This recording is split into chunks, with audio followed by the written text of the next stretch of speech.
you know, and then how as a company do I tie down or like let's say find the big picture between the skills, the people, the technology, and the fourth pillar that I totally remember, but I will not say its name because it's under NDA. Process ways of working. Yeah. I just violated our NDA. I think you have to judge. I mean, I think you have to evaluate what you can. I mean, once you have clear objectives for what you're trying to do, the digital capabilities you need, you have to decide as a business, are you willing to invest in having those capabilities in-house, or are you willing to pay somebody else to, kind of defer your need to have those skills in-house, right? Maybe you Yeah. just want to own the technology and the data, and for some period of time, you're okay not having the skills and expertise in-house. That's okay. That's a good business decision sometimes, and it can be very effective, right? Especially if you have people who have really specialized vertical knowledge of your particular business and your industry, and you can direct your external partners really well. That can be a really cost-effective business model. Because those people with that's one of the things some agencies often lack, right, is that deep vertical knowledge of your business. And so if you can have a strong collaboration between in-house people with really, really deep business and vertical knowledge who are providing appropriate level of guidance and strategy to external partners, that can be a really ideal scenario. And it can be a very scalable, kind of a scalable model, I guess, as you grow your business.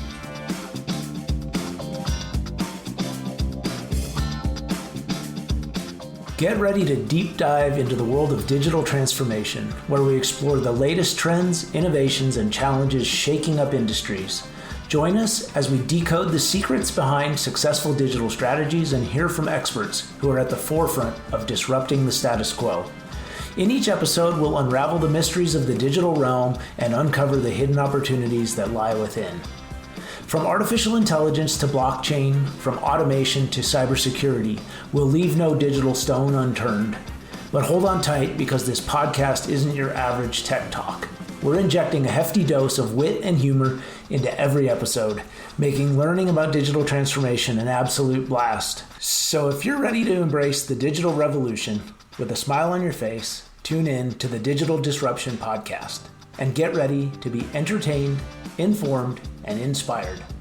Don't miss out on the fun. Subscribe now and join us on this wild digital journey.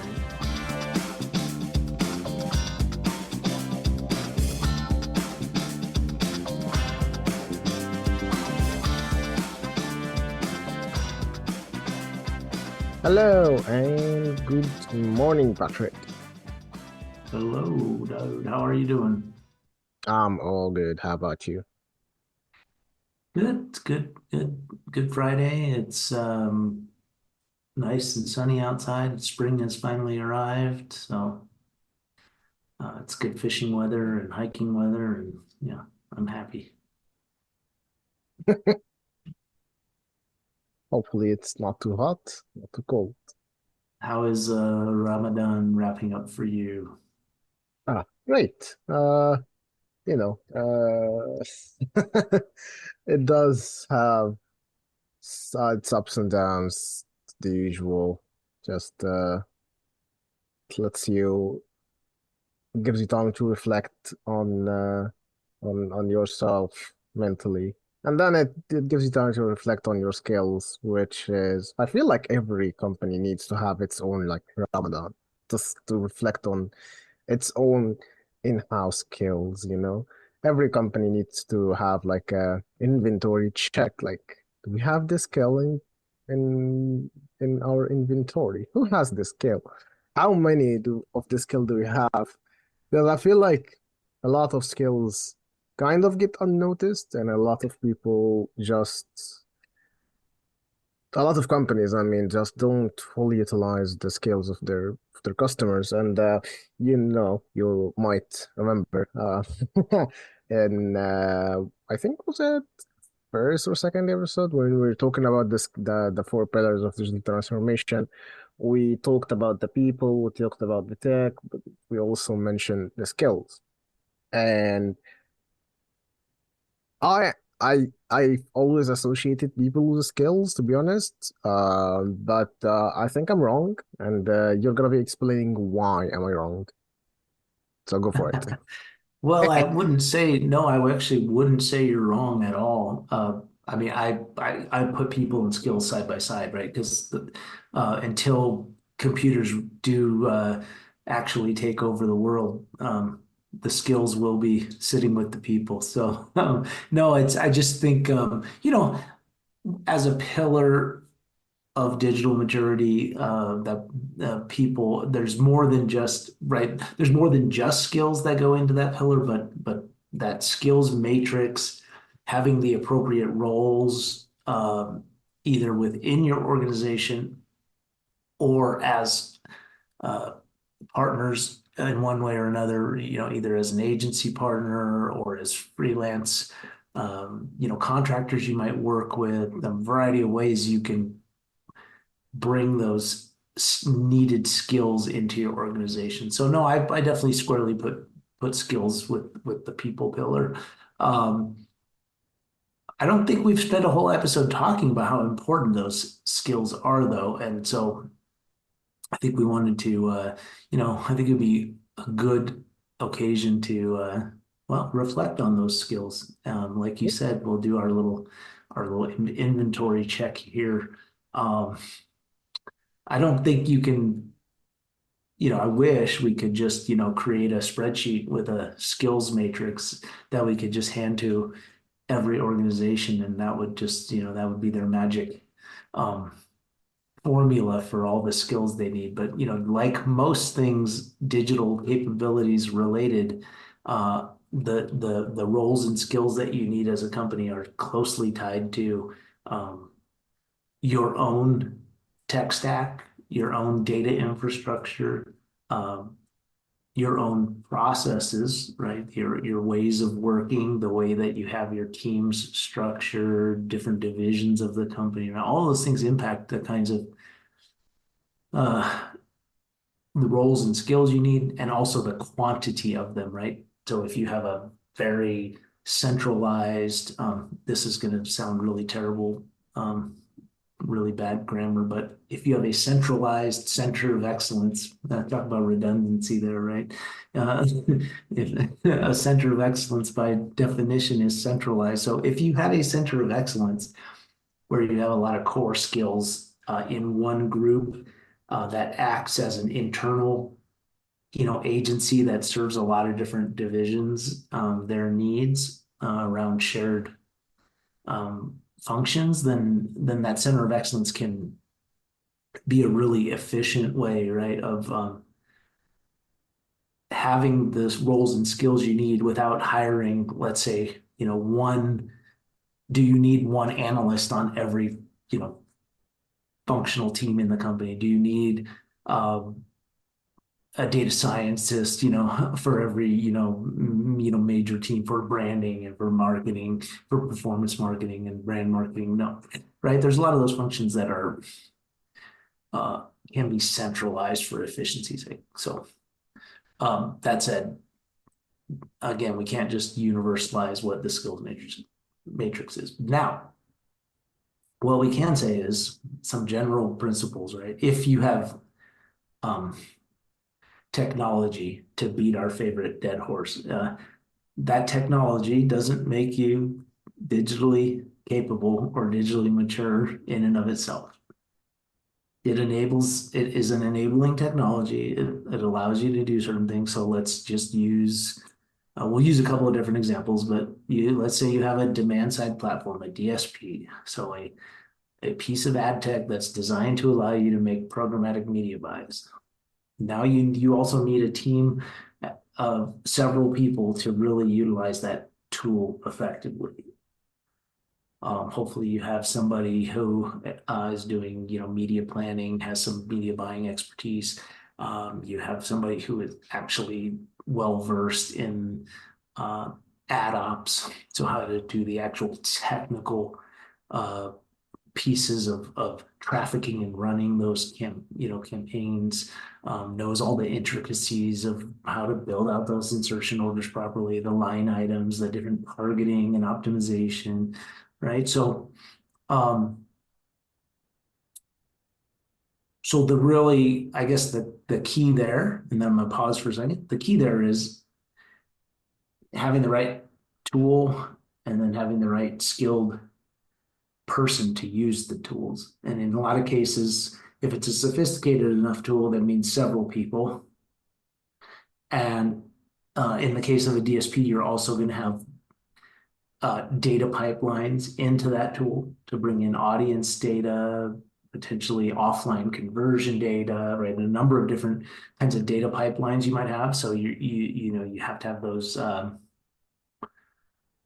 data engineers and data science folks to support um, not just the plumbing, but also the ETL that goes into preparing the data, right?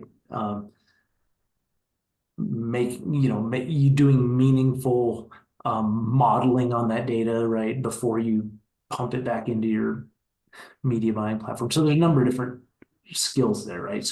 And when we say you need to have that skills matrix, we're talking about to really get the most out of that tool, who are the people you need. That's why a lot of companies have external agency partners that they work with, right? Because sometimes it can Yep. be hard to build all of those capabilities. Yeah.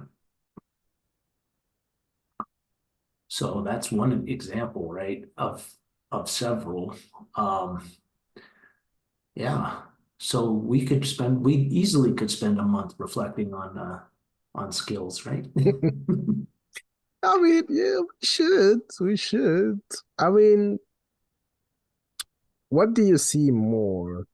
Companies failing to recognize like the internal skills and the internal talents that they have, and then running and searching for talents that it already exists in the company, or companies, outright hiring the right talent or like hiring the right skill for something because he's good at something else.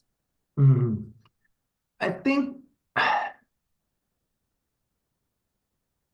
I guess there's two things I see. You're saying where do I see people kind of failing to get the right skills? Is that what you're saying? Mm, yeah. Yeah. I feel like in the case of bringing on new technology, right? Like rarely are you going to say, okay, um, I'm going to buy a display and video 360 license, right? Um, I have today I have somebody with programmatic buying expertise, right? And it just so happens that they were a DV360 certified user, and right, they were a power user in another life, right? If they're a DV360 power user and a programmatic media specialist, and you're just now getting your DSP, like they're probably working for a different company, right? That person's probably not working for you, right? Like you would be in the process of hiring them, um, maybe, but they're not likely to already be on staff. So that's, I think, one of the things. So you either need to account for, I guess, two options there, maybe three. You have somebody on staff who's smart and capable person, but has no experience in that platform. So then you have to give them the learning opportunity, training, and ramp up time to learn the tool. I think we've talked about that in a previous episode, right? You're not going to get the business value day one. Yep. You can, if this is a really important new initiative that is, this isn't a test, it's something you're committed to, you want to build this capability for the long term, then yes, try to hire somebody with that skill set. Absolutely. And then the third sort of, I guess, between those two is a kind of a hybrid option, right? Where um, maybe you leverage a skilled consultant or work with an agency partner, but ultimately you're going to in-house all of this skill, but you have to bridge that gap short term. So you kind of have this, which is an increasingly common model anyway, is this kind of hybrid right? Between working with like an agency of record, having outside vendors doing all your media buying to being fully in-house, there's this sort of hybrid model that's Yep. increasingly common, right? So it's very workable, right? So um, those are kind of the options, really, right? So, and now you have to say, let's just use another tool as an example. So we can, I guess, have it done, just another, let's say, GA4, Google Analytics 4, because everybody's either in the process of having recently transitioned to GA4, or if they have a GA360 license, they are going to, they're probably running them in parallel, Universal Analytics and GA4, and will very quickly be running just GA4 like everybody else. Yep. Um, so you might have a whole bunch of, if you have analysts on your team who've been using Universal Analytics for many years, if for whatever reason, and there's a whole bunch of reasons, uh, complacency, laziness being sort of the worst reasons, and then the better reasons are most organizations have very entrenched data processes, right? Data practices. So a lot of companies are still utilizing universal analytics heavily if they have access. Like, so I'm talking in this case, companies that still have universal analytics collecting data because they have a 360 license. So some companies have just been very slow to transition over to GA4 data. Um, the longer that process goes on, up until that deadline, the longer that ramp up time is going to take when Universal Analytics is totally shut down, right? So now, okay, you don't lose your analyst skills because Universal Analytics shuts down and only GA4 is available, right? Like there are many analytical skills that the digital analysts use, right? That are, it doesn't matter if it's Universal Analytics or GA4. That won't change. Asking good business questions, right? Formulating hypotheses about data, doing data exploration. Those skills are not going to go away. That said, there's a lot of confusion still in the marketplace right now around different, like just the differences in the data model of GA4 versus Universal Analytics, and just where to go for everyday kind of information. Just why is a data in a GA4 acquisition report, the traffic acquisition report, why doesn't it match the all channel report in Universal Analytics? There's a very good reason it doesn't. It's not this. It's not the same report. It just happens to also report on channel marketing channel, right? So familiarization, uh, getting down in the weeds in a platform takes time. It takes, it takes those kind of hours of just mastery that go with familiarization, knowing kind of, you start to get that innate, kind of, this is where I go for this information. This is how I pull it. This is how I use the APIs to pull data. This is how I use third-party tools to pull data, right? This is how I create data visualizations using GA4 data versus Universal Analytics data. There's a whole bunch of just time on task that goes into that. And then if you're also going to take advantage of GA4 for integrating with your media platforms. So GA4 for both free and 360 users, right, can integrate with Google Ads, Search Ads 360, Display and Video 360, Campaign Manager 360, Google Ad Manager, Salesforce Marketing Cloud. It can integrate with third-party A/B testing tools. You can also do data imports of offline events, of campaign data, soon to be directly loading audiences. We did a recently released a blog post on doing audience exports from GA4, so you can literally take, GA4 data and now export those audiences using the audience API, using the audience export feature via API, and include, down to like user ID or device ID as a dimension of that audience. So there's a whole bunch of advanced things you can do with the platform if you know how to do it. And and then how, as a company, do I tie down or like, let's say, find the big picture between the skills, the people, the technology, and the fourth pillar that I totally remember, but I will not say its name because it's under NDA. Process ways of working. Yeah. Um, I just violated our NDA. I think you have to judge. I mean, I think you have to evaluate what you can. Um, once you have clear objectives for what you're trying to do, the digital capabilities you need, you have to decide as a business, are you willing to invest in having those capabilities in-house, or are you willing to pay somebody else to, kind of defer your need to have those skills in-house, right? Maybe you Yeah. just want to own the technology and the data, and for some period of time, you're okay not having the skills and expertise in-house. That's okay. That's a good business decision sometimes, and it can be very effective, right? Especially if you have people who have really specialized vertical knowledge of your particular business and your industry, and you can direct your external partners really well. That can be a really cost-effective business model, um, because those people with the that's one of the things some agencies often lack, right? Is that deep vertical knowledge of your business.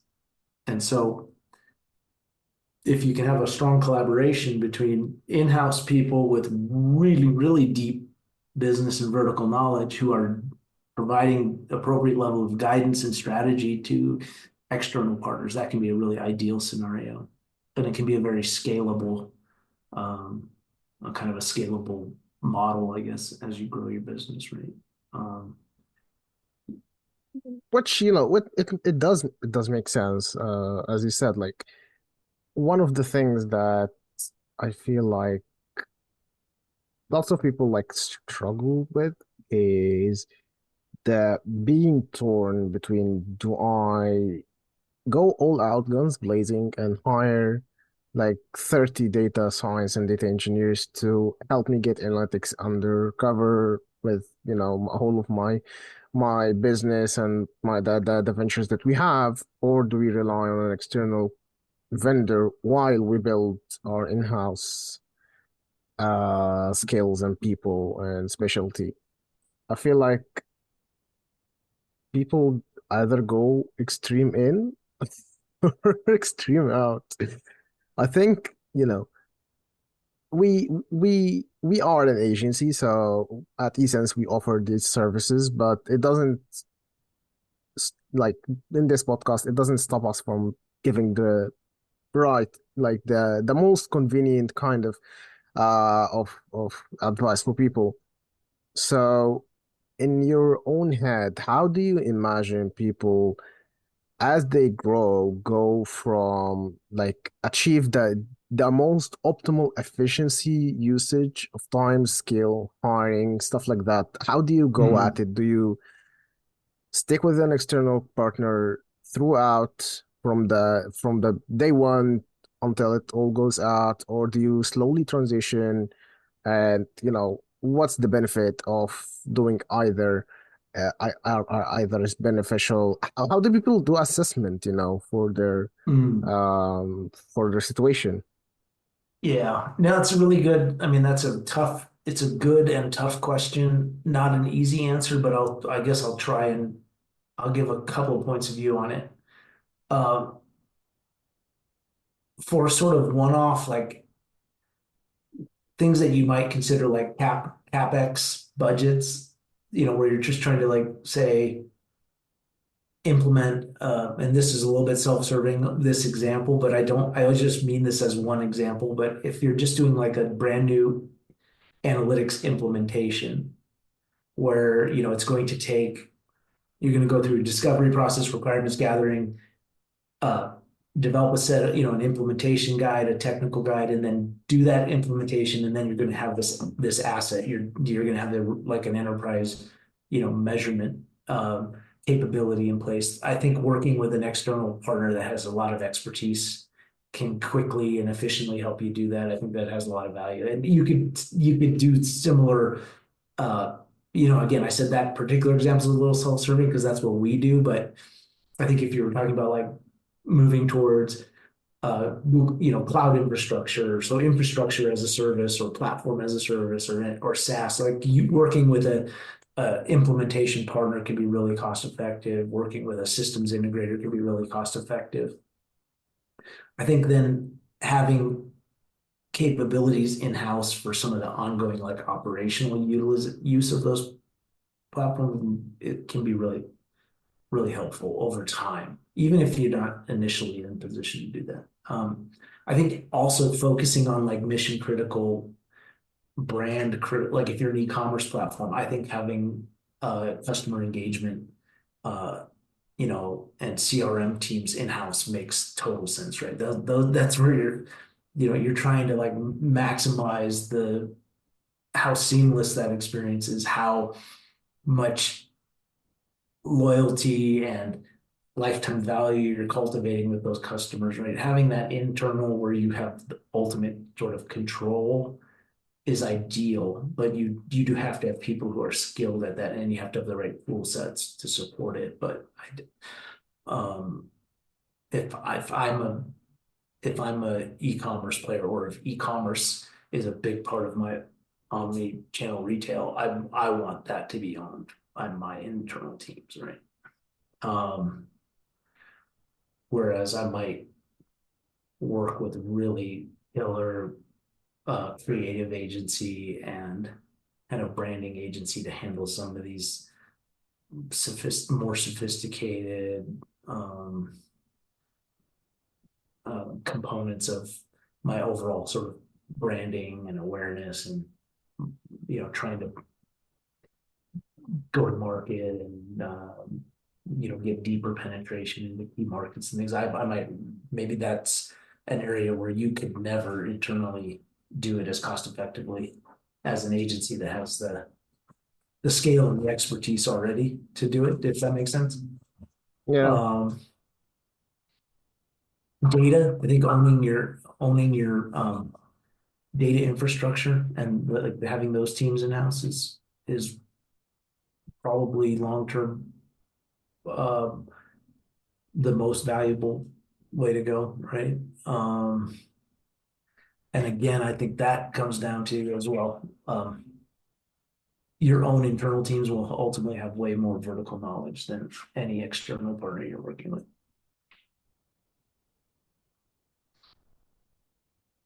Good answer. But I think ultimately I think it just comes down to businesses deciding, like which kinds of skills, which roles, which technologies, like how do they, like taken together, where's it going to have the most impact for your business, right? It's like the skills matrix. There's no one size fits all answer, but there are some key. It's like I said, the e-commerce arena, customer engagement is, I think, to me, is like the one thing I would not leave in somebody else's hands. All right. I think that's it for me. Hopefully that was useful, and if you haven't raised your skills in GA4 to the level that you had in Universal Analytics, now is time to do that. Now is the time to do that, or you will find yourself in a tough situation. Plus, you need to do data backup for your GA Universal Analytics. So if you haven't done that, please either do that or reach out to someone to do that for you. Unless you would like to lose all your historical data. Up to you, to be honest. Up to you. But that's it. I think we'll sign off here. Sounds good. Thanks as always. All right. See ya. Bye-bye. Bye-bye.